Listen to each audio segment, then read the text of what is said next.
Lawmakers pass race discrimination bill. Woman drowns in typo during morning downpour.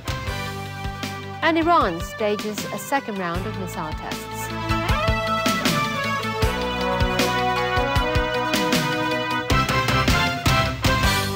Good evening. The controversial race discrimination bill was passed by the Legislative Council this morning. It is designed to ensure equal rights for ethnic minorities in employment, schools, hospitals, and services. An exemption sought by the government for language discrimination was blocked, though, which may force it and other service providers to do more to cater to the needs of ethnic minorities. Pascali Malamides reports. Discrimination is not something it's tangible. It's something on activity. I think so. I have. Yeah.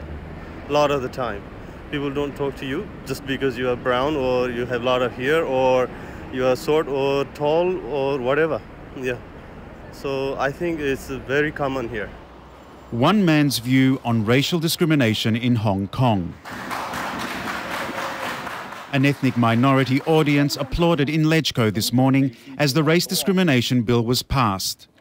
The bill ensures equal rights for ethnic minorities in employment, education and in public services.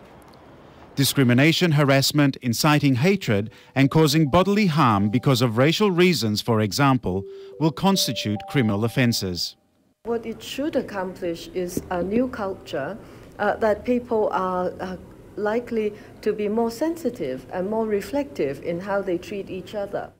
An amendment put forward by the Pan Democrats to include mainland migrants under the legislation was turned down.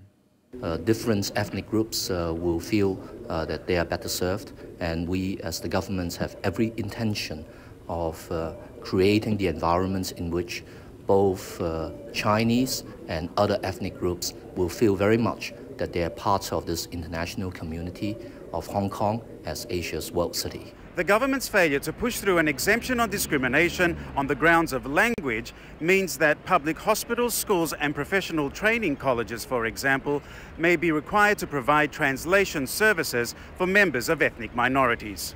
Most likely we'll make use of part-time people rather than full-time. Obviously we don't want people sitting around waiting for the one Mongolian to come along.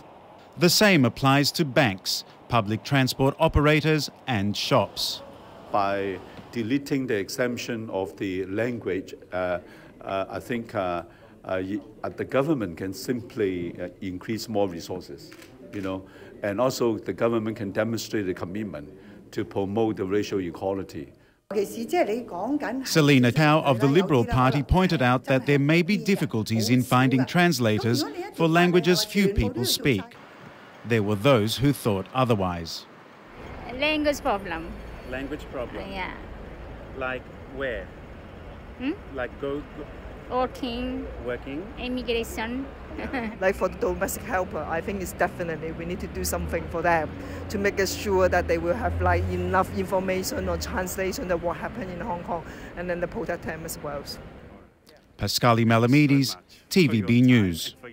The body of a woman has been found in a river in Tai Po. Police believe she lost her footing and was washed away during this morning's downpour. Search and rescue teams were out in force in Tai Hang Chun and Tai Po after police received a report that a woman fell into a river.